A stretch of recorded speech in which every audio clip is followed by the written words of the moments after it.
Oi, gente, boa noite, tudo bom? Sejam bem-vindas ao módulo 5, nós aqui. Vou fazer uma introdução sobre mim, um pouco sobre o que a gente vai falar hoje, sobre monetização nesse mundo de streaming. Eu preparei uma apresentação que é super básica, de bullet points mesmo, tá? E eu vou depois deixar essa apresentação, que é mais um rascunhão, para a sua e mandar para vocês junto com o vídeo, né, que vai ficar disponível, tá? Então, aí é para... Ah, é módulo 4, tá? Deu uma mudadinha, desculpa, é módulo 4. Bom, meu nome é Yasmine Amazonas, eu sou diretora de marketing da UNRPM, já trabalho dentro da UNRPM vai fazer 7 anos esse ano. Antes eu trabalhei com assessoria de imprensa, produção de música, e antes disso com a indústria da moda. Mas sempre com entretenimento e sempre com o front, vamos dizer assim, das negociações e das vendas pessoais, vamos dizer assim, dos artistas, dos modelos, dos estilistas, principalmente. Eu sou de Salvador, faz uns 10 a 11 anos que eu estou aqui em São Paulo. Então, hoje a gente vai falar um pouco sobre como, através desse tempo, eu consegui montar vamos dizer assim, uma regrinha, né, de como a gente monetizar os nossos conteúdos. Eu, lá na Money PM, fiquei muito tempo no front mesmo, de conversar com o artista, fazer planejamento com o artista, apresentação com o artista, case com o artista. Hoje eu estou mais numa parte gerencial, mas eu tenho uma equipe maravilhosa de mais de 35 pessoas que cuidam desses artistas hoje, sobre a minha coordenação e a coordenação de outro profissional. Então, o que eu vou passar aqui hoje, eu espero também não só trazer algumas respostas, mas borbulhar algumas dúvidas para vocês, tá? Então, eu vou compartilhar aqui a minha tela e vocês me avisam se está aparecendo legal. Tá aparecendo? Tá Tá, sim. tá legal. Opa, vou passar aqui. Deixa eu... Aqui. Então, o nosso tema é monetização, né? Quando a gente fala de monetização no mundo da música, não tem como a gente não pensar numa relação comercial. Então, por mais que o mundo da música tenha uma parte criativa e artística muito, muito forte, quando a gente fala de monetização, a gente fala de produto, a gente fala de comércio.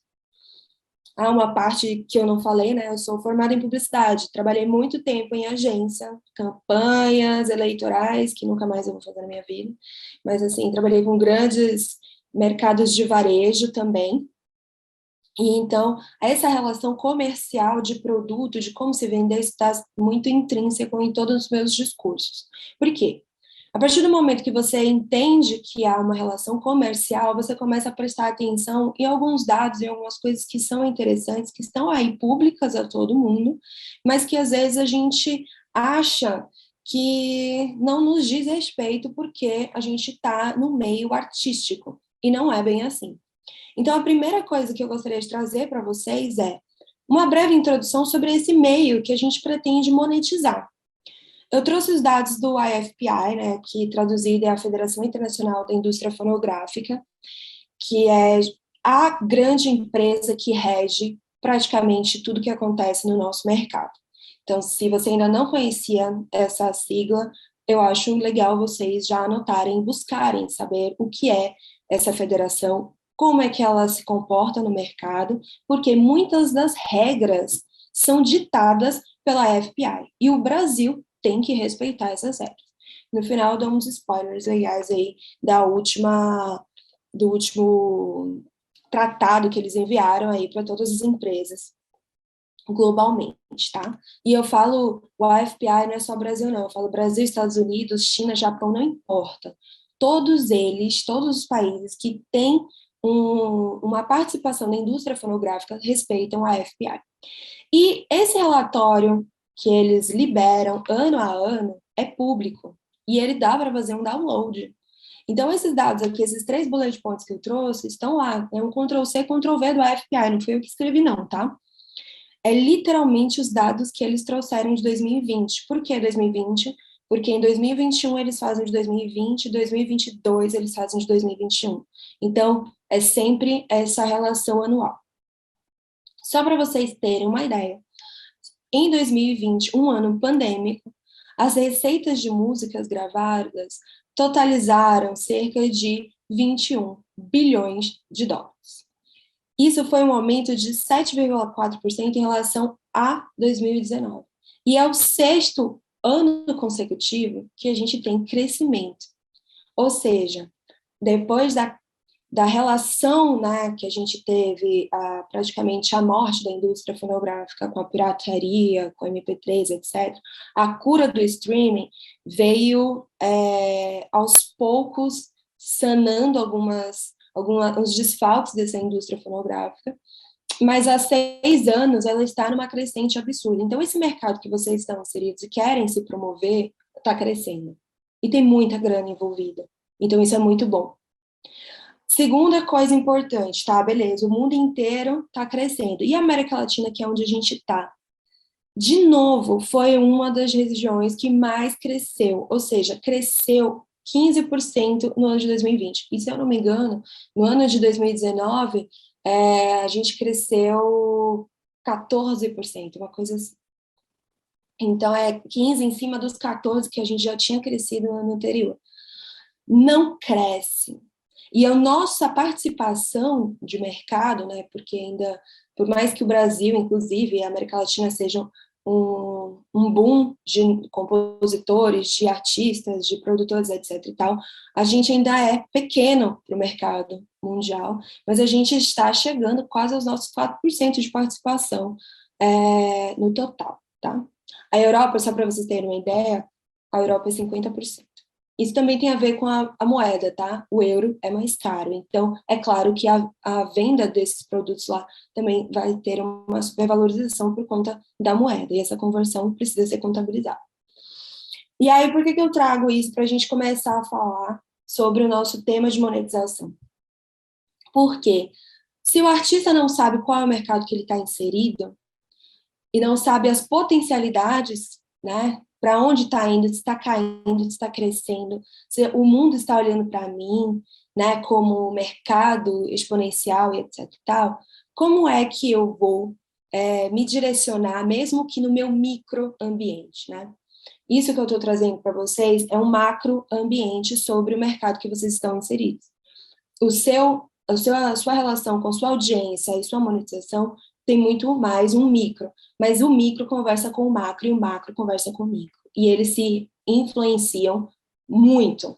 Então, se você não tem uma noção de onde você está inserido e você faz música só por fazer e é porque é uma paixão, mas você não sabe até onde você pode ir, isso confunde um pouco os objetivos e aí a gente vai entender por quê. Então tá, o mar está para peixe, tá todo mundo ciente, mas como é que a gente consegue, no meio desse marzão, em que a gente tem uma troca de relação, né? Acho que eu vou chover numa olhada aqui, mas eu acho importante falar, né? Então, até a década de 80, 90, até o início dos anos 2000, a gente tinha uma relação de ativo para passivo. Ou seja, quem davam as regras do jogo da indústria fonográfica eram as grandes empresas. E o artista tinha que ir lá, na mendicância, tentar algum espaço. Essa movimentação se inverteu. Hoje, quem dita as regras é a rua. Ou seja, o artista, ele é procurado pelas empresas porque ele sozinho conseguiu o seu lugar de destaque. Então, essa troca, né, essa inversão de poderes, é uma inversão muito positiva para o mercado, inclusive, porque você descentraliza o poder, né? Essa inversão de poderes deu mais responsabilidade para o artista, para a agência, para o produtor, né? Então, assim, eu não sei se eu estou falando aqui só com pessoas que são artistas. Então, você tem pessoas também que são da indústria, né? Ou seja, que estão aqui aprendendo porque tem artistas, tem uma agência, uma produção, uma produtora, etc, etc. Essa responsabilidade recai sobre todo mundo, sobre esses pequenos nichos e esses pequenos modelos de negócio, né? Então, a responsabilidade de se destacar, de expandir a audiência, de lucrar, cai tudo para cá também. Porque por mais que ainda exija, na verdade, por mais que ainda exista esse mundo fantasioso de que, eu vou me destacar e uma gravadora vai fazer tudo por mim, esquece. Né? Por mais que você feche o contrato com uma grande gravadora, você ainda vai estar fazendo tudo por você. Ninguém mais vai te colocar em berço esplêndido, vai fazer tudo por você e esperar que você só brilhe como artista. Você que tem que estar cada vez mais empenhado e, inclusive, para lutar pelos seus direitos dentro de qualquer empresa. Seja uma gravadora, uma distribuidora ou uma desenvolvedora, por exemplo, que nem a One RPM que eu trabalho. Então, quando a gente inverte o modelo de negócio, ou, na verdade, quando a gente inverte o jogo e o poder se coloca na mão desses pequenos modelos de negócio e do artista em si, o próprio DIY, né, que é a própria agência dele, que faz várias coisas, a gente vai falar sobre isso, você precisa seguir 3 grandes parâmetros para se manter de maneira sustentável dentro desse mercado. E eu sempre falo, tem um processo de se destacar, de expandir a audiência e de lucrar. Não que isso demore 2 anos para fazer cada um, não. Ele pode acontecer simultaneamente, esse é o ideal.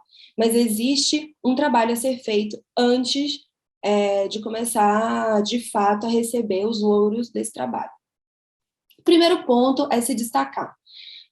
Eu vou falar aqui uma coisa que é básica para todo mundo, isso seja você artista, você agência de artista, você produtor, você assessor de artista, né? Então, você precisa saber desses pontinhos que eu trouxe aqui, tá? Gente, se tiver algum erro de português é porque eu simplesmente saí escrevendo, tá? Se destacar. Como é que faz para, no meio de tanta gente, né, inverter os poderes? Então, todo mundo pode ser artista e todo mundo pode ter o seu selo. Quem tem selo também aqui. Todo mundo pode ter a sua estrutura.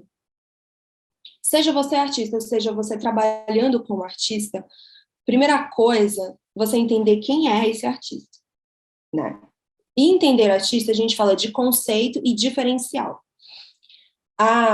Eu toco pop, eu toco rock, eu toco MPB. Tá, você e milhões de pessoas fazem isso. Então, não dá para simplesmente fazer assim, quero ser igual a Isa. Ótimo, é um objetivo excelente. Você mirou ali.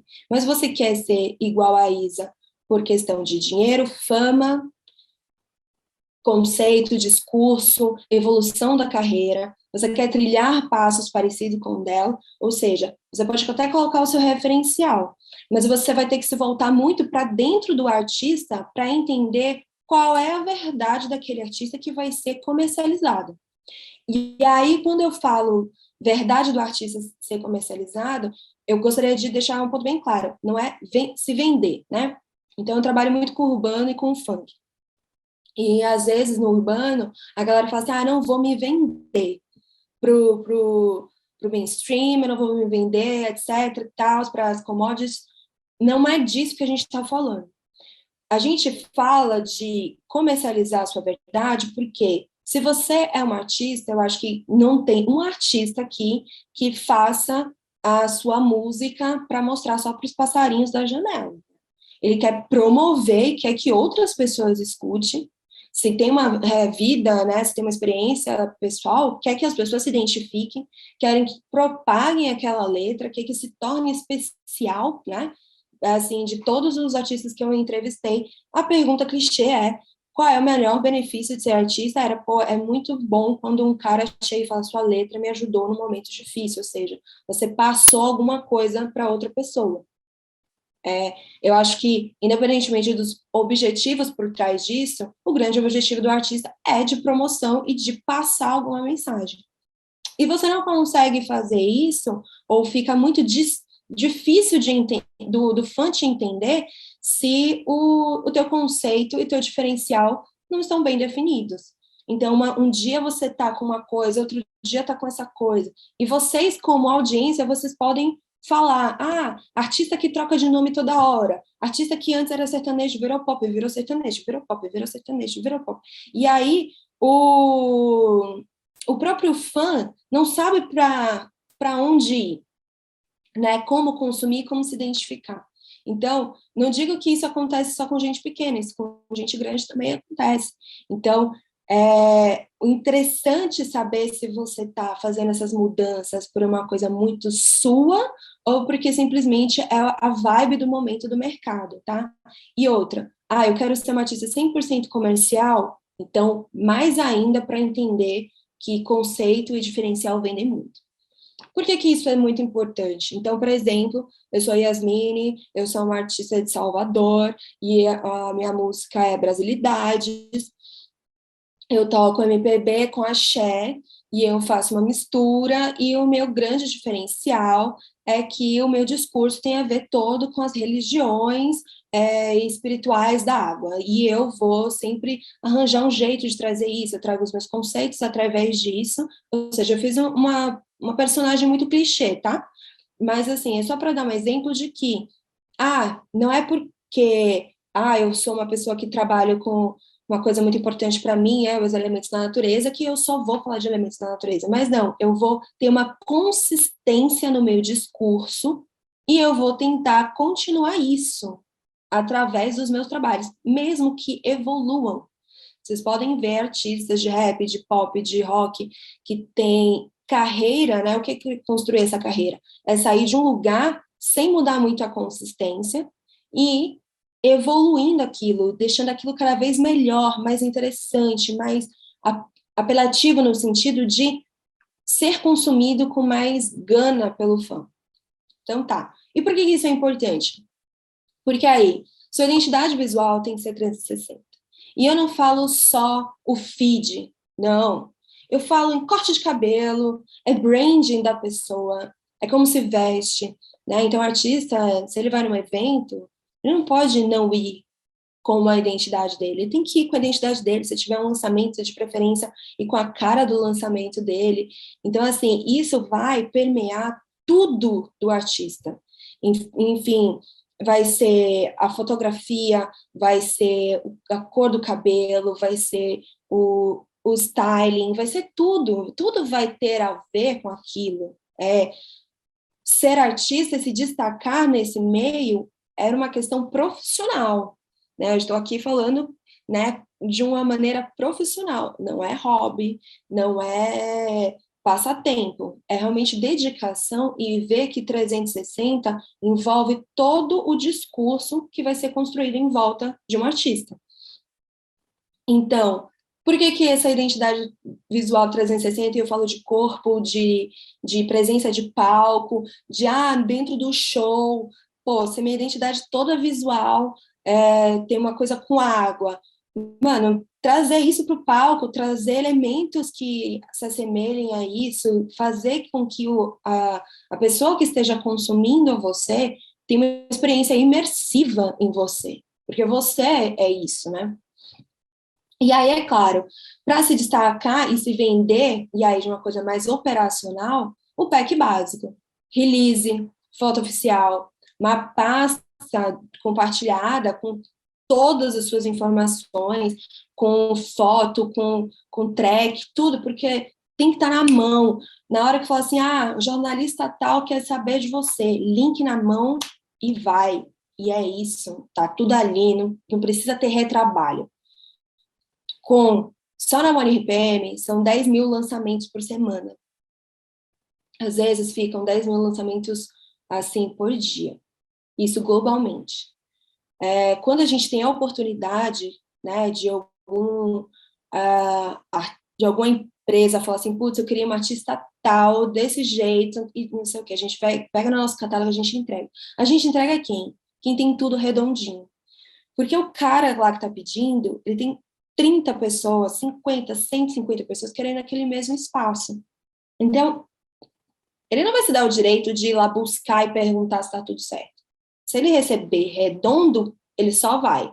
Se ele tiver que voltar e 3, 4, 5 meses em vez disso, o negócio já brocha. Então, é sempre importante ter esse pack pronto, para você estar pronto a qualquer momento.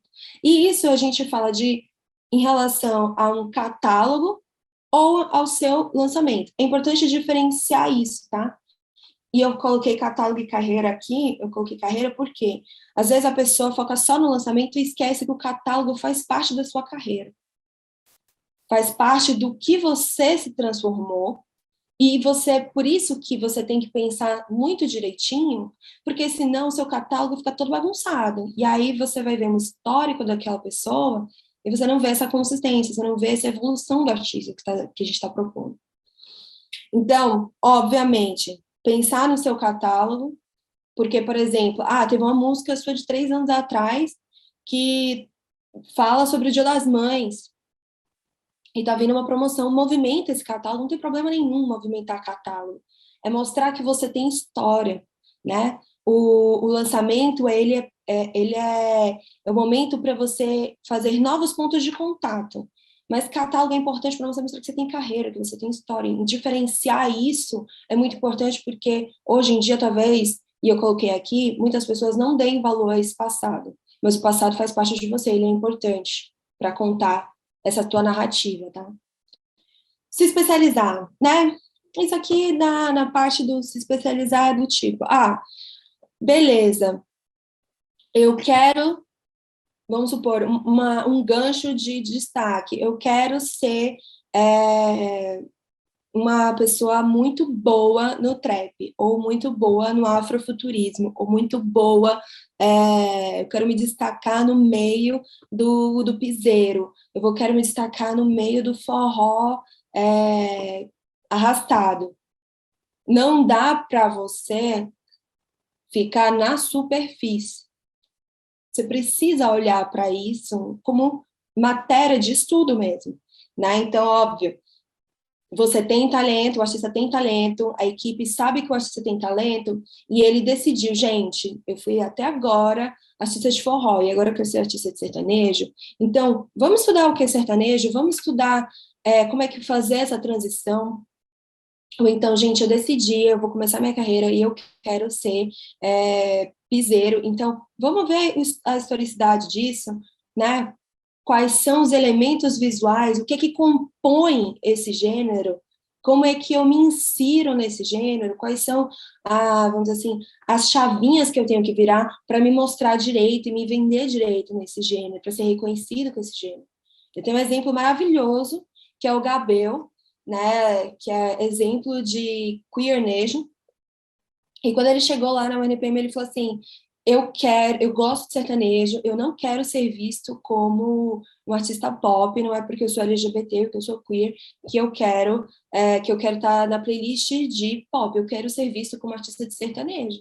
Então, ele não deixou de trazer todo o discurso LGBT dentro da música dele, mas ele traz todas as características necessárias para ser reconhecido como artista de sertanejo. E aí, a especificidade dele de unir duas coisas que ele ama muito, que ele é muito entendido, porque ele viveu a vida inteira ouvindo modão de viola, ele conseguiu se destacar como pioneiro do queernejo no Brasil. E a gente conseguiu, inclusive, vendemos uma matéria em que ele encabeçou, porque era uma coisa inédita. Então, se especializar e entender o lugar que você está entrando, né? Poxa, amo pop.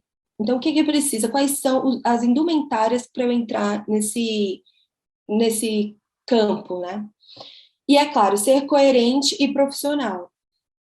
Se eu tenho um discurso aqui, eu não posso fazer outra coisa aqui. E aí, esse é o que a gente vê aí, principalmente no mundo de cancelamentos que a gente vive hoje. Isso é muito importante para qualquer profissional. Ser coerente com o seu discurso, com as suas atitudes e como você vai ser visto. E, óbvio, ter uma rede de apoio. nem todo mundo, principalmente artistas de DIY, vão ter grana para contratar melhores fotógrafos, melhores, e etc. Mas se você puder, desde cedo, fazer permutas, construir uma rede de apoio, identificar quem são pessoas de rede de apoio, falar, putz, vi que você é um jornalista, faz-me release, eu te dou te dou uma exclusiva do meu álbum, sabe? Fazer conversa nesse sentido. Quando você cresce, essa rede de apoio não desaparece.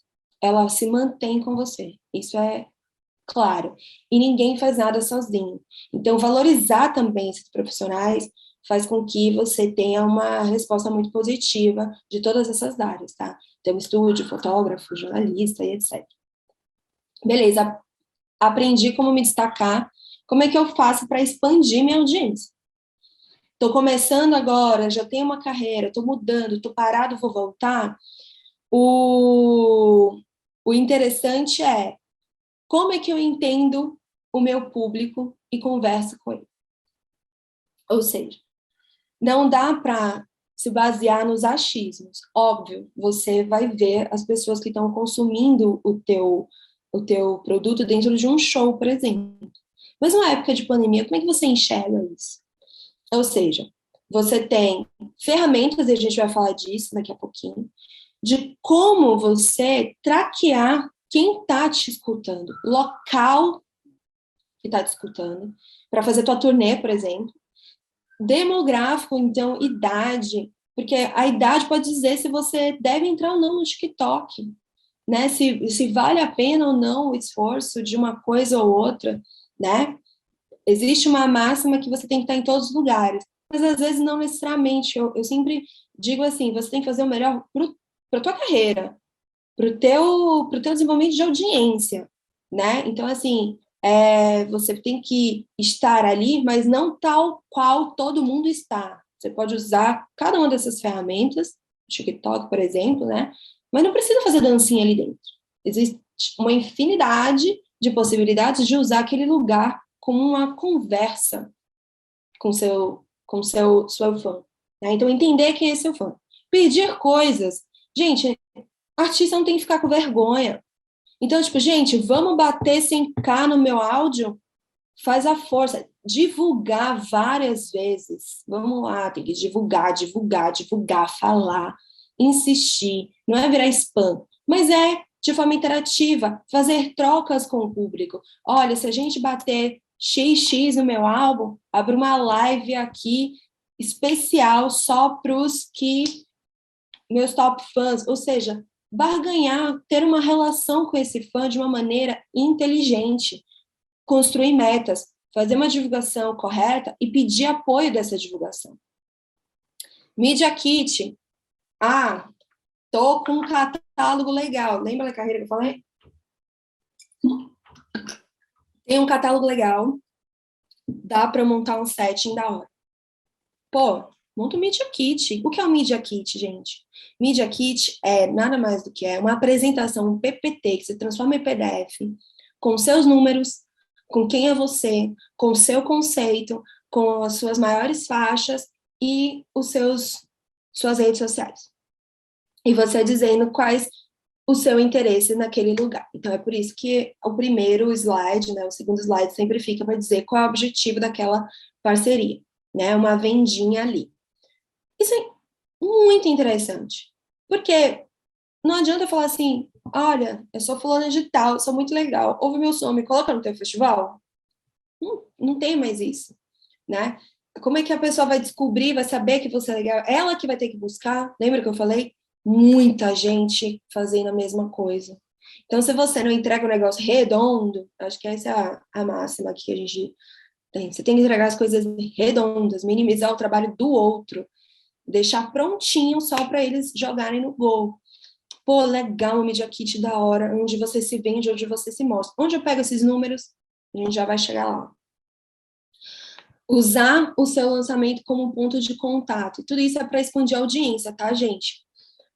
Como esticar ao máximo? Pô, lancei. É só sexta-feira? Não, galera, tem que fazer remix, tem que fazer desafio, backstage, por que que a letra foi assim, qual foi a inspiração, vai fazendo isso, esticar um lançamento por 2 meses, a menos que você trabalhe no funk e você tenha uma demanda do baile da rua, não tem por que você lançar uma coisa a cada uma semana, ou então lançar e achar que durante um ano aquele lançamento vai sustentar sem você fazer nada para ele. Ou seja, esticar a música é essencial para que você expanda a sua audiência. Porque mais pessoas vão ouvir falar de você, você vai impactar outras pessoas, você vai conseguir movimentar, fala assim, compartilhem de novo, gente, vamos bater essa meta, etc. Ou então, você gostou, compartilhe com seu amigo, fazer meme ou fazer cards interessantes com a letra da sua música, e no Dia dos Namorados, Dia das Mães, dias de não sei o quê, usar isso como referência, reviver isso, ou seja, utilizar criativamente cada um dos seus conteúdos que você já tem na mão. Anúncio, sim, e uma coisa que é essencial, não é para comprar plays, não é para comprar nada, porque eu trabalho com todas as parcerias e todos os parceiros dizem, a gente sabe quem compra, não adianta, e a gente não vai deixar o SEO melhorar porque essa pessoa está comprando plays ou não. A gente sabe que tem gente que compra, a gente sabe que tem gente que compra. Mas o que eu estou falando aqui é de anúncio, anúncio que é algo super saudável. Ou seja, dá para usar no Facebook, no YouTube, dá para você brincar com a sua audiência. Clichêzão de anúncio. Você está vendo a tua música crescendo. Deu estagnada? Faz um anúncio para ela voltar a crescer e você vai deixando ela saudável, deixando com que o orgânico se misture com esses views que estão sendo anunciados, com esses plays que estão sendo anunciados. Então, fazer uma relação interessante, como é que eu vou saber para quem taguear, entendendo o seu público, tagueando direito. Então, por exemplo, eu vi que eu sou parecida, meu estilo de música é parecido com o da Japinha Conde. Então, eu vou pegar a Japinha Conde, todos os artistas parecidos e vou fazer um público, vou fazer um target desse anúncio para bater em pessoas que provavelmente gostariam do meu som. Comentar, interagir em páginas importantes e, se for destacado, agradecer e marcar as empresas. São coisas essenciais, parece que é básico, mas não é. Então, por exemplo, poxa, algum jornalista colocou você numa lista de artistas novos para serem conhecidos. Faz um repost, fala muito obrigado a jornalista fulano de tal. Gente, esse mundo é de ego de pessoas, não são robôs que estão fazendo. Então, lembra que eu falei rede de apoio, relacionamentos? Pô, consegui uma capa em uma playlist tal, legal, comento, marco, mostro que eu sou agradecido.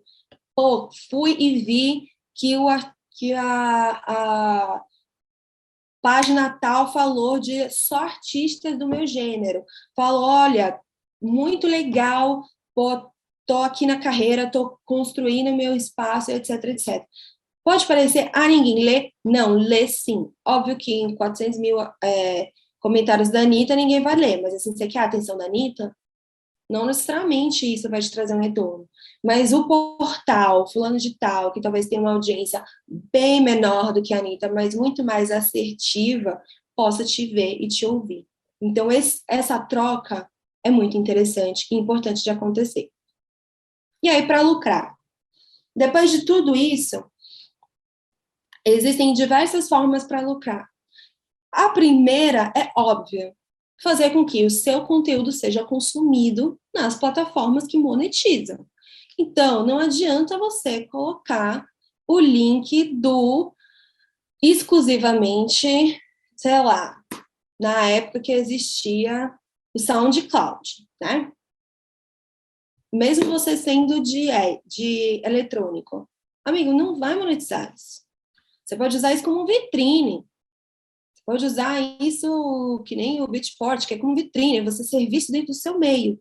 Mas para monetizar o seu conteúdo, você tem que fazer um Smart Link, que é o Smart Link, tem um link, é um link que tem várias plataformas, que é o usuário que vai escolher onde ele vai consumir. Tem lá Spotify, Deezer, Amazon, Apple, tem tudo ali dentro. Então, ali ele escolhe e ele consome aquele produto. Teu produto está ali sendo consumido. Então, de novo, falar, quero que vocês escutem. Quantas vezes, cara, vai no orgânico, vai vendo, falei, pelo menos uma vez por semana, é preciso falar sobre sua música. É preciso dizer que você está contribuindo para o teu conteúdo, que você está fazendo algo com o teu conteúdo. Então, divulgar o seu produto de bastante. Fazer uma coisa consistente com o seu link. Óbvio, condição de fazer live paga, faz uma live paga, não tem problema, gente. É a moeda do mercado, tá tudo bem, não tem que ter vergonha.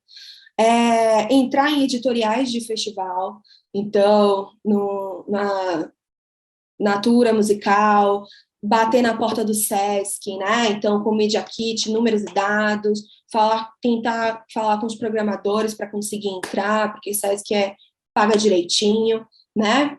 Fazer o teu site com produtos exclusivos, ou dentro do mesmo Instagram, agora tem a parte lá da lojinha, tu nem precisa meter um Wix lá, tem como pôr os teus merchandisings ali, muito mais fáceis.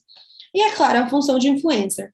Então, por exemplo, uma artista, vou dar o exemplo do Gabriel de novo, que ele tem essa especificidade, marcas acham ele interessante por fazer esse crossover, chegam lá e batem. E aí, Gabriel, você não quer fazer um publi para essa marca?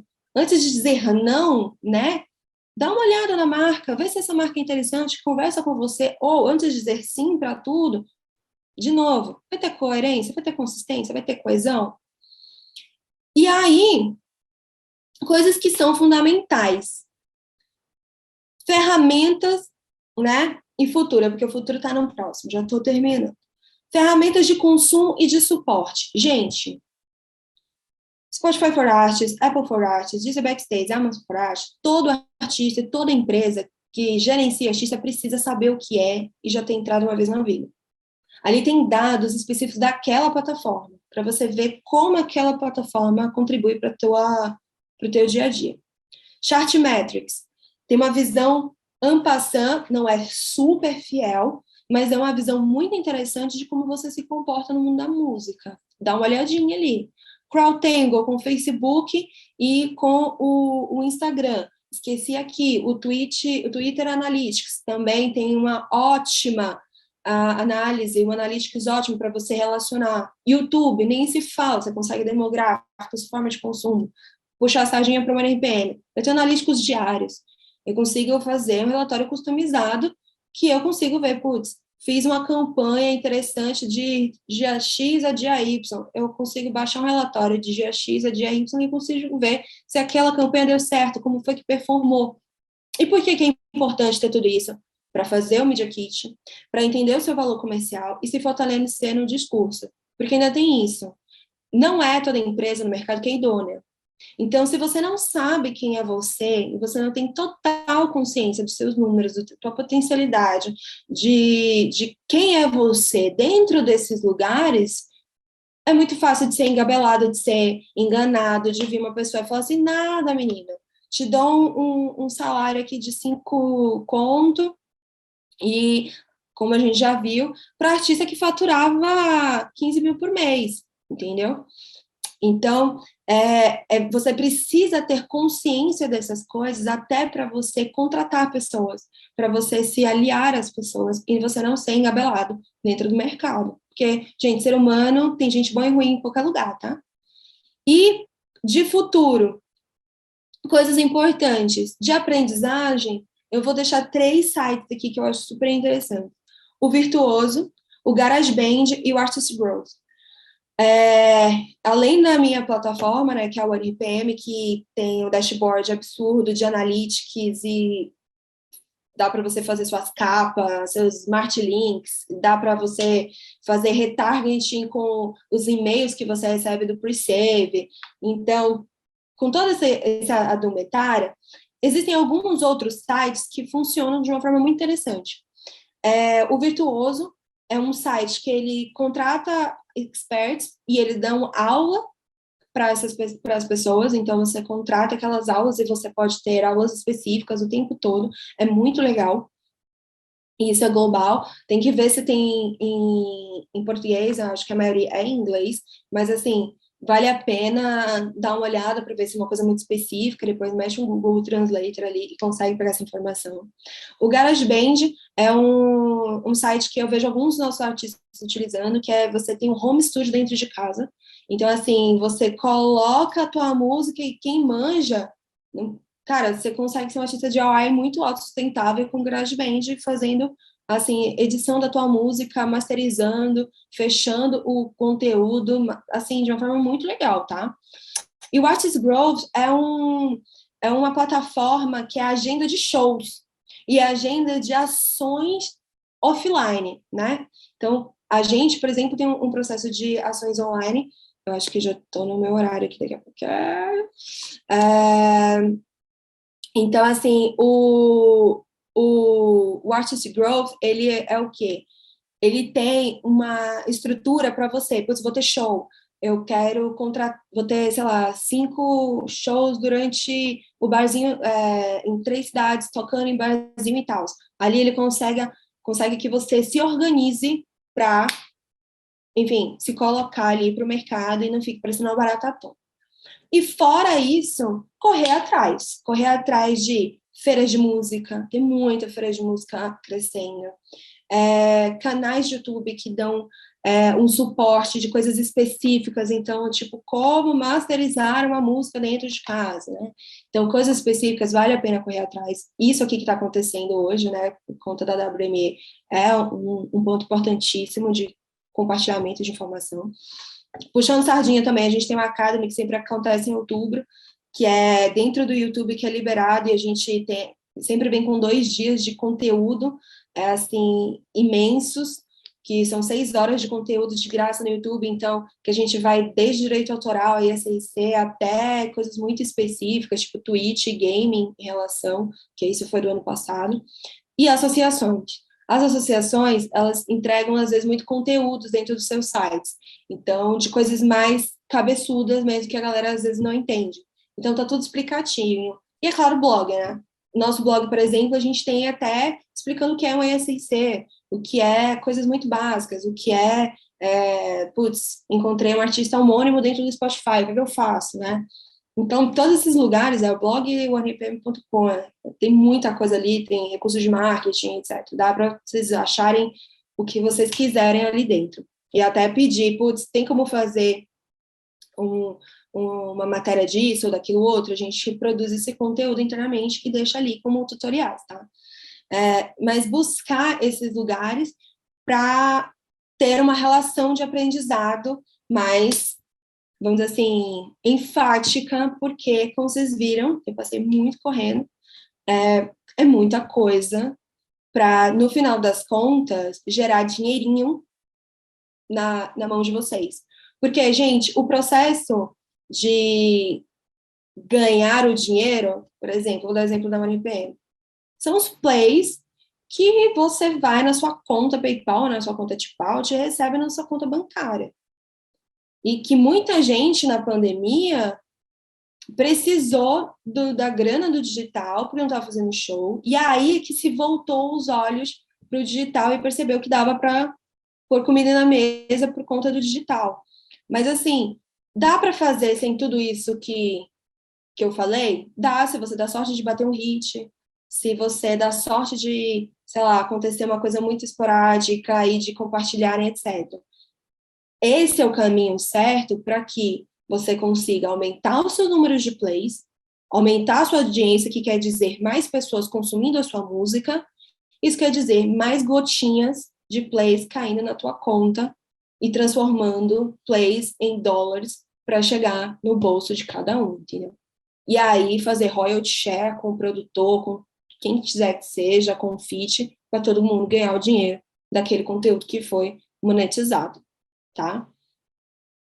Sui, eu acho que eu dei uma passadinha de tempo. Eu te falei que eu falo rápido. Falei rápido, mas eu acho que eu dei uma passadinha. Vamos para as perguntas, se tiver algumas. Eu vou parar o compartilhamento, tá?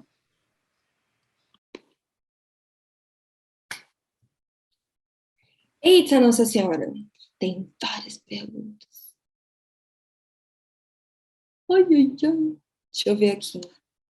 Sui, como é que eu vou ver essas perguntas? Deixa eu ver aqui.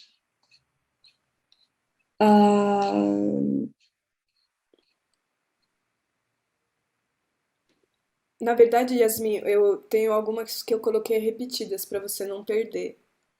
Foi? Tá. Foi. Tá, pergunta. Tô vendo aqui. Ah, a partir de quanto conseguimos anunciar na UNRPM?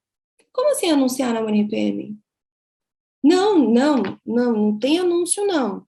O artista não paga nada para estar no site da UNRPM, na plataforma da UNRPM. A gente parte do pressuposto que a gente não pode tirar dinheiro de quem não tem. Então, se você está começando agora, como é que você vai me pagar? Então, a gente oferece ferramentas de marketing, guias, as questões do pre-save, tudo, dados analíticos para você ganhar dinheiro. A gente ganha dinheiro em cima do royalty do que você produziu.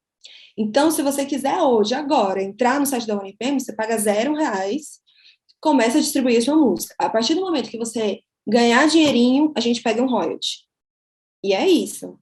E o nosso royalty base é 70-30. 70 para o artista, 30 para o NRPM. É o básico, assim, que a gente tem. Então, assim, não paga nada. Não dá, não é, a gente não é uma agência, a gente é uma plataforma de... A gente é uma plataforma de música e tecnologia, uma empresa de música e tecnologia. É como se fosse uma grande desenvolvedora, tá? Deixa eu ver se eu coloco aqui em modo galeria, que eu prefiro. É, então, é R$ 0, tá? Não precisa de nada para entrar na UNRPM. Segunda pergunta, o que é essencial em um release e qual a melhor plataforma para fazer um? Tá, essencial no release. Para familiarizar todo mundo, o que é um release? Um release é um texto que geralmente a imprensa utiliza para fazer a divulgação dos lançamentos. Então, o que é essencial dentro de um release é um contexto de quem é a fulana, né? Então fulano, para começar, né? O fulano traz um lançamento de forró em parceria com é, fulana, ciclana de tal, né? E nesse novo lançamento, a fulana renova suas raízes, tal, com a parceria, com a produção de ciclano de tal, e capa desenhada pela designer X. Essa música ou esse álbum conta a história do amor de um casal que se perdeu no meio da floresta, etc, e eles enaltecem isso, etc. Então, você conta a historinha. E aí, depois você fala, quem é a fulana? Então, sobre fulana. Fulana é uma artista nascida em Recife, de 25 anos, que, enfim, estudou no conservatório ou que passou a vida inteira como artista de rua e etc. Você contextualiza embaixo quem é a fulana e, de preferência, sempre com uma foto da capa do álbum para que o jornalista consiga identificar isso dentro das plataformas, de preferência o link também, para que ele consiga ir lá, clicar e ouvir aquela música que está sendo referenciada daquele jeito. Mas, basicamente, no release é isso, você tem que contar a história do produto, historinha mesmo, pelo menos uns 2 parágrafos. E depois um parágrafo básico só, também não precisa contar, fulano nasceu em 1974, não. É só um básico da pessoa, para entender qual é o contexto e pronto. Fechadinho, assim, eu dei uma aqui muito papá. Plataforma para fazer um. Não tem plataforma, é dedinho e Word. É isso. Não tem plataforma que você vai lá e faz como fazer release. É coraçãozinho. Não é bom de escrever? Amigo, você que escreve, que manja, tem como você fazer um release para mim? Né? A gente na Maria tem alguns modelos de release, mas isso é fácil de achar no Google também, tá? O que é um case com artista? Case. Case, gente, é o resultado. Isso é um termo bem mercadológico. Então, assim, por exemplo, Xamã Malvadão 3. Agora, depois de todo esse furor que teve, agora que o nosso time de marketing vai fazer o case. Porque o que eu tenho que dizer? Xamã veio com o lançamento de Malvadão 3, e nosso planejamento fez isso, a gente conseguiu, matéria no Faustão, matéria no Fantástico, top 1 por 3 semanas, etc. Ou seja, eu conto uma história de como foi aquele lançamento e eu digo qual foi a minha participação naquilo e qual foi o sucesso daquilo. Então, eu monto um case interessante sobre aquele lançamento, aquele artista. Ou, basicamente, um case sobre o artista. Então, artista fulana de tal, vamos ver aqui, Aline Vargas, que eu tô lendo. A artista Aline Vargas começou em Juiz de Fora, com 22 anos, o primeiro lançamento foi tal. Hoje a artista tem tantos plays, conseguiu parcerias com marcas, conseguiu falar com isso, com aquilo outro, etc, etc. Então você monta uma história que vira muito parecida, não tem o objetivo de ser media kit, mas ele se torna uma forma de você se vender até para uma casa de show. Você mostra os seus números. Um case pode ser muito parecido com o media kit. É só você mudar o discurso, mas basicamente o conteúdo dentro é o mesmo. Deixa eu ver a outra. Na minha pesquisa. Tá.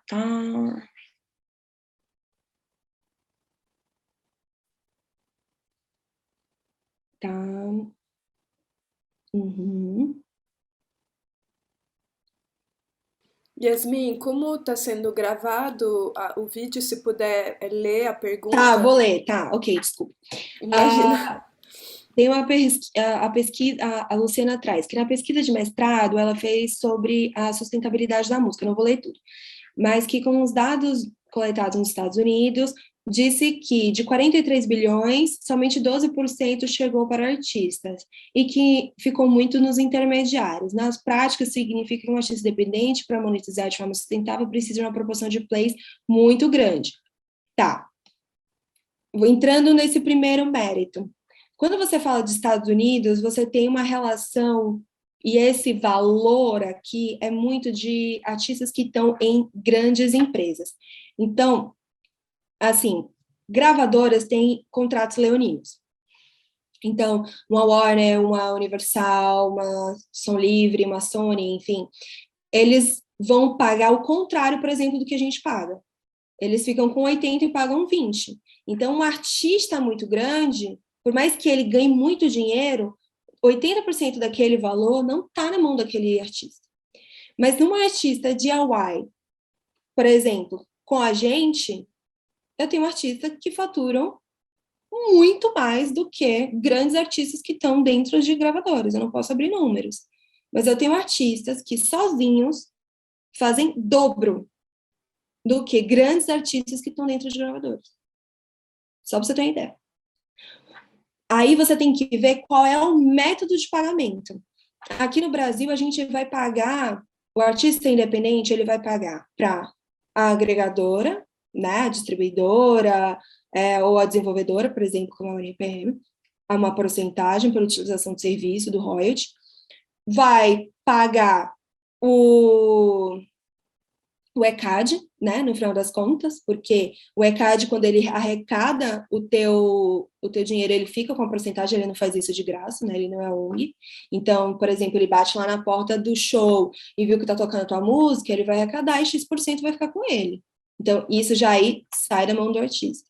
E o artista em si, ele tem uma rede que ele precisa pagar.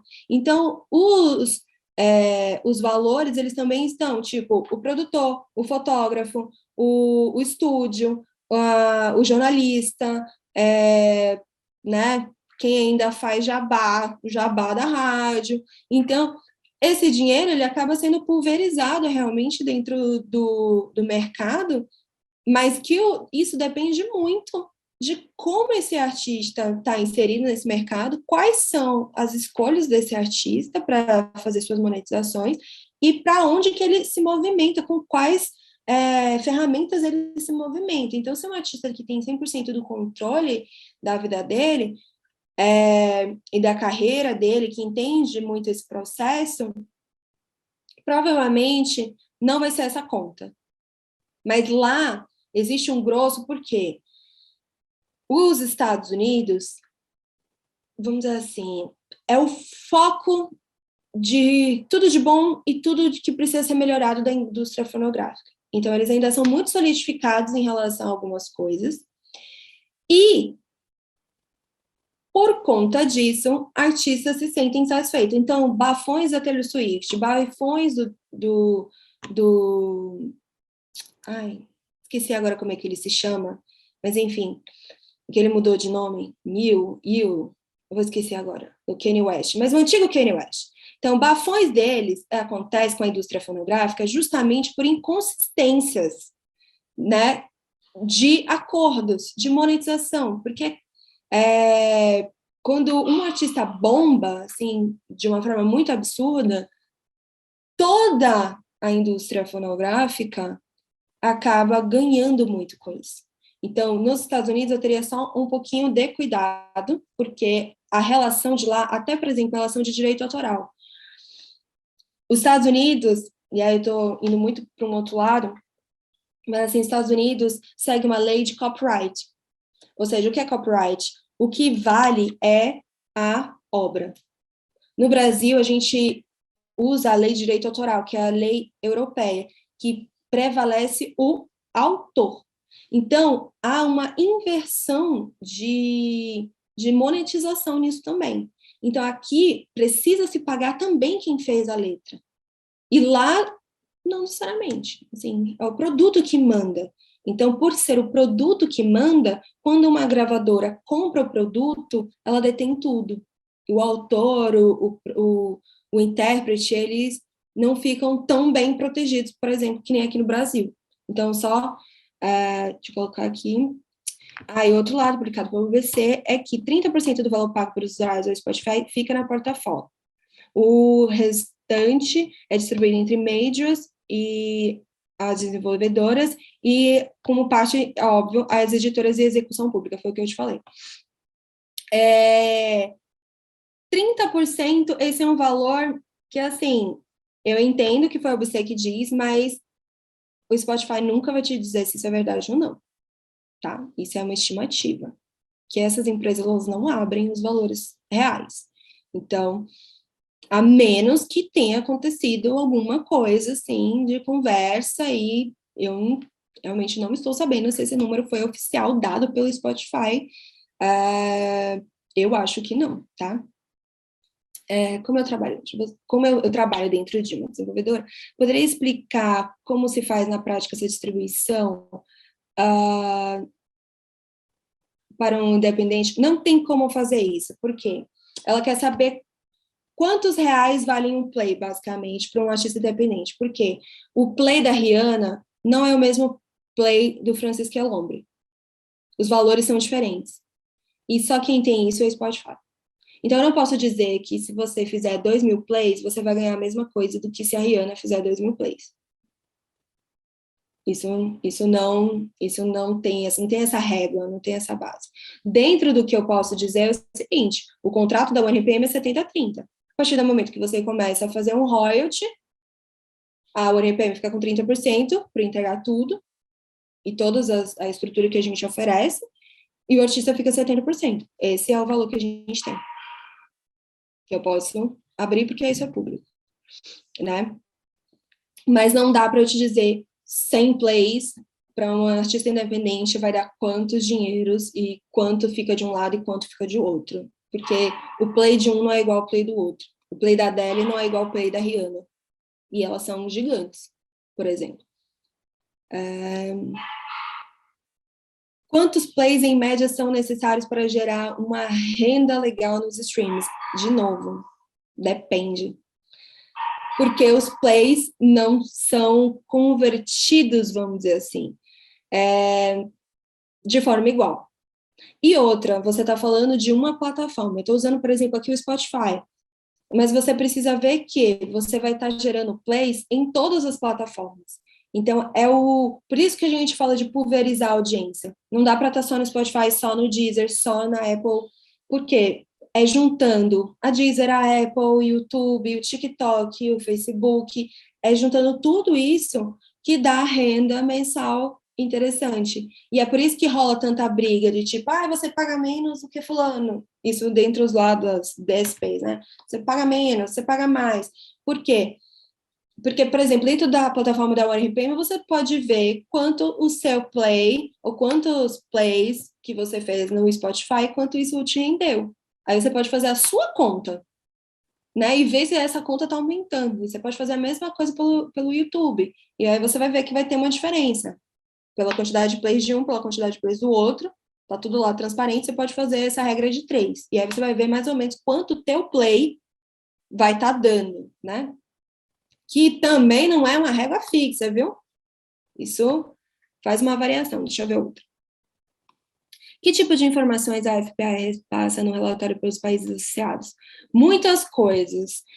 Então, por exemplo, questões de SRC, questão de como se portar, como aceitar uma coisa, como declinar outra, então, regras políticas de ética. Então, por exemplo, coisas que não existiam há 10 anos atrás e que precisam hoje ser regulamentadas.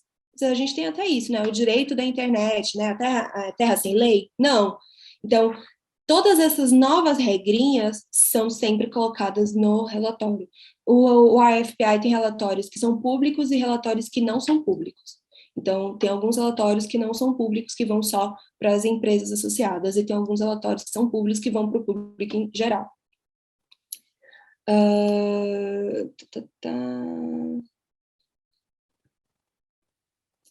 Tá, deixa eu ver aqui.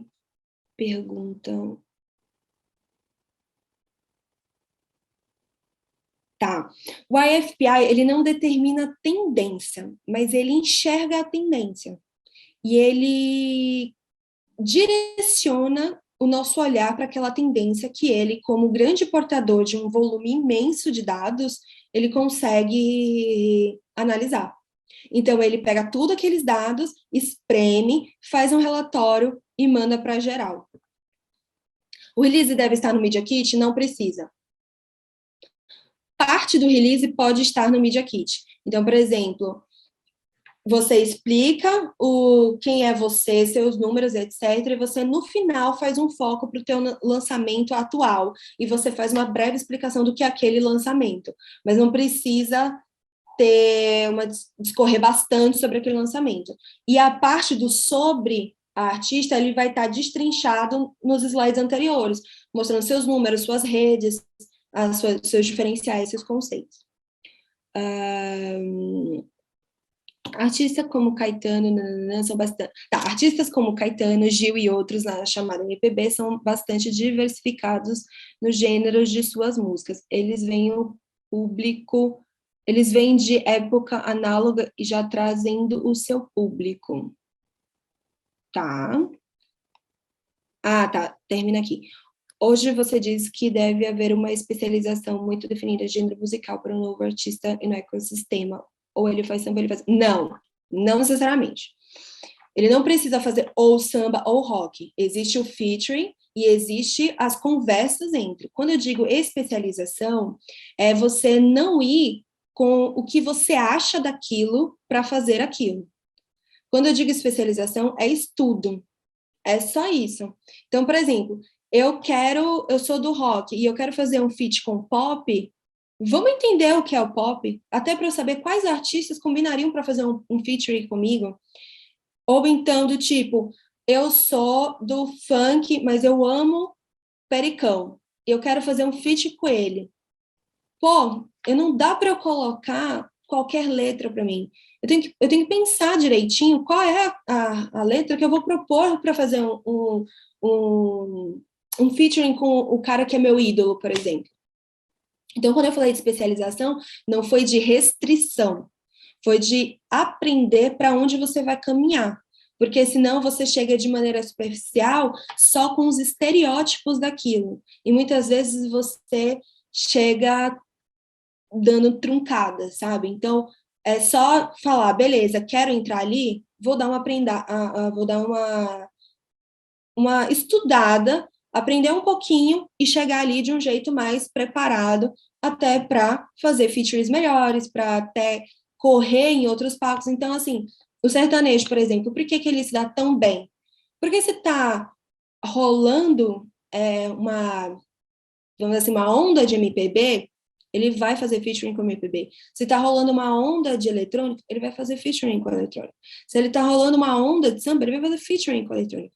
Mas ele tem, um sertanejo, os grandes artistas têm uma estrutura para fazer essa pesquisa, para chegar e falar assim, qual artista, de contratar o melhor autor de música de samba para mesclar com o seu autor e fazer uma letra que seja da hora. Então, assim, é chegar com propriedade. Foi nesse sentido a especialização, não de você se restringir no teu próprio gênero, é se especializar no que você gosta e nas coisas que você quer conversar. Mesmo porque hoje quem escuta rock, escuta samba, dança funk, tá tudo certo. Não tem problema. É só como você vai se vender, né? Tipo, você vai se vender como? Pensa no restaurante. Você, como experiência de usuário, você gosta de ir numa pizzaria, você quer que venha uma pizza da hora, né? Mas às vezes você vai numa pizzaria que vende sushi, vende açaí, vende churros, vende pipoca, vende comida baiana, não sai nada muito interessante assim, sabe? A menos que seja uma puta equipe para fazer tudo muito bem. Mas de caso contrário, vira uma maçaroca. Alguma coisa se perde ali no meio. Deixa eu ver aqui. Até que nível a agregadora participa do planejamento estratégico? Conseguir ter V e outras coisas. Depende, por exemplo, da RPM depende do nível do artista. Lá a gente tem 3 tipos de level. A gente chama DIY, voando, começando a taking off, né, que é começando a ter uma estrutura, e next level. Isso também tem questão de valores de contrato. Então, o DIY não necessariamente é um artista independente. Eu tenho artistas gigantes que eles têm um contrato de DIY porque eles não querem o suporte da Marinha RPM. Eles falam, amo vocês, mas a gente tem a nossa estrutura aqui, então o contrato dele ele ganha mais royalty do que a Marinha RPM. Um artista next level que tem um atendimento 360, a gente ganha mais royalty também. Por quê? Porque a gente vai se debruçar naquele artista. Então, por exemplo, dentro da RPM, a gente tem uma equipe que é dividida por gênero, que atende os artistas no WhatsApp, que faz planejamento, enfim, desses artistas que têm esses contratos diferenciados, que não são os padrões do site. Então, que a gente faz um atendimento personalizado, que a gente se envolve, coloca em TV, ajuda a fazer cadastro na Ancine, se for o caso, para passar videoclipe na MTV, por exemplo. Tá? Como você vê a possibilidade de ampliação de público no artista como o Gil e o Caetano, que tem um catálogo variado? Apesar deles terem um catálogo variado, Gil e Caetano não são pisadinha, nem forró.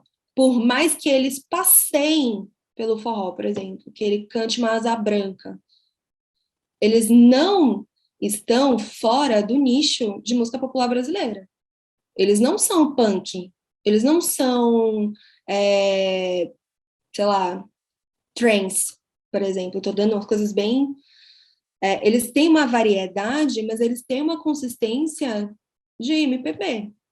Então, apesar do catálogo dele ter várias participações, ter uma variedade, deles brincarem muito, por exemplo, eu tenho o Dando Reis em casa, que conversa muito com artistas novos, né? Então, que fez parceria com o Duda Beat, que traz uma musicalidade completamente diferente, mas ainda está sobre um grande guarda-chuva de brasilidades, né? Então, assim, e olha que Nando Reis veio do rock, né? Então, hoje ele está em outro ambiente, mas que ele está numa consistência nesse outro ambiente. Por mais que ele faça música, que às vezes ele passeie por outras coisas, não é discrepante. Então, não tem algo de diferente dessa ampliação de público, ele vai ampliar o público que ele já tem de uma forma consistente, não tem problema nenhum. Por exemplo, o Nando Reis, ele ampliou o público dele quando ele fez featuring com a Vitória, quando ele fez featuring com o Duda Beat. Então, ele está ampliando nas brasilidades para públicos que são novos, que são diferentes, que, enfim, tem outros tipos de consumo. Tá, esse aqui eu já respondi. Deixa eu ver aqui. Esse aqui eu acho que é repetido.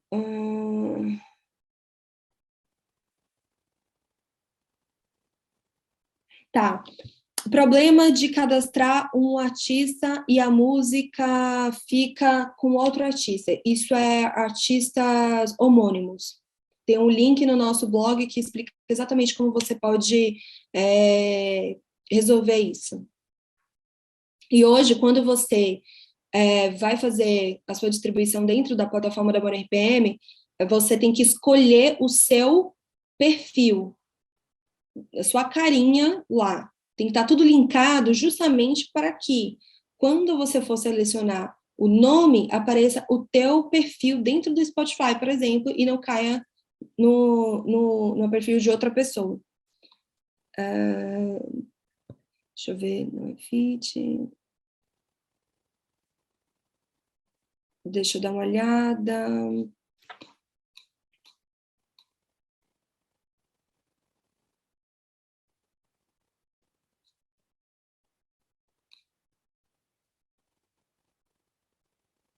Tá, para ser Next Level, vocês mesmos selecionam. Geralmente é um processo de curadoria. Aí eu tenho os A&Rs, que vão escutar, que vão fazer todo um processo de ver o histórico do artista, de ver o empenho do artista, do comprometimento do artista, e aí vão assinar o contrato com o artista. É um contrato até diferente do contrato que tem no site. Porque toda vez que você distribui, você já tem um contrato ali. Mas esses contratos de Next Level, por ter cláusula diferente, ter um royalty diferente, são contratos mais fechados, tá? Tá, deixa eu dar uma olhada aqui. Tem algumas perguntas que são mais específicas. Perguntas de problemas mais específicos, eu vou pedir para vocês darem uma olhada no nosso blog lá da OneRPM, quem distribui pela OneRPM, porque tem muitos probleminhas técnicos que às vezes ocorrem e que tá lá super explicando qual é o passo a passo de como resolver. Eu estou dando uma olhada aqui, a Sui falou que eu já posso ir encerrando. Gente, eu acho que é isso. Sui, tem alguma outra pergunta? Não, a Sui já pulou ali. Se você quiser responder mais uma pergunta, fica à vontade, mas a gente já passou das 8 horas, são 8h25 aqui quase. Tá. Fica Legal. bem à vontade. Se quer responder mais uma pergunta, tem uma pergunta da cantora Clara aqui. Quando uma editora fez o cadastro e você não está mais com ela e precisa lançar novas músicas, como é que faz? Aí é o velho conversar, né? Tem que conversar, porque novas músicas você pode trocar de editora, né? Não tem problema nenhum. A questão é, se você quiser mexer naquelas músicas que estão com aquela editora antiga, tem que conversar, né? Sentar, conversar, ver, olha, vou sair de um lugar, quero ir para outro lugar, né? Aí é muito uma conversa que tem que ter com a editora, tá? Isso é real oficial. Mas, assim, para novas músicas, se você não tem um contrato de exclusividade, você está livre. Você pode, né? Que nem diz a Rita Lobo, você é livre, meu amor. Você pode ir para onde você quiser. Mas se você tem um contrato de exclusividade, né? Que são os contratos um pouco mais amarradinhos, aí fica um pouco mais complicado mesmo, tá? E aí, grandes contratos, por exemplo, tem multa, tem muitas outras coisas envolvidas. Mas, de resto, é só dar uma olhada no que vocês assinam, e é isso que é importante, ler tudo que vocês assinam, para vocês não estarem cedendo os seus direitos, por exemplo, né? Para vocês não estarem assinando que nem uma artista nossa que assinou, o nome artístico dela era da produtora. Então ela saiu da produtora, ela não podia levar o nome dela. E isso é muito complicado, né? Porque infelizmente o nome artístico dela era o nome do RG. Então isso foi um senhor belzinho. Então prestem muita atenção em tudo que vocês leem e vocês assinam, e é claro, né, tipo, tentem ser o mais conscientes possíveis em relação à carreira de vocês, viu? Porque ainda mais para nós mulheres, o que tem gente assumindo que a gente não é capaz, não sabe, não entende, não vai prestar atenção, é, é absurdo. Então, para nós, como sempre, o trabalho redobrado, né? Então é isso, gente. Boa noite. Obrigada por vocês ficarem aí todo esse tempo, aguentarem eu falando até não poder Muito mais. obrigada a você, Yasmin, por todas Beijo, gente. essas dicas valiosas. Muito obrigada, muito feliz de ter você aqui no Asa com a gente. Também. Até a próxima. Até.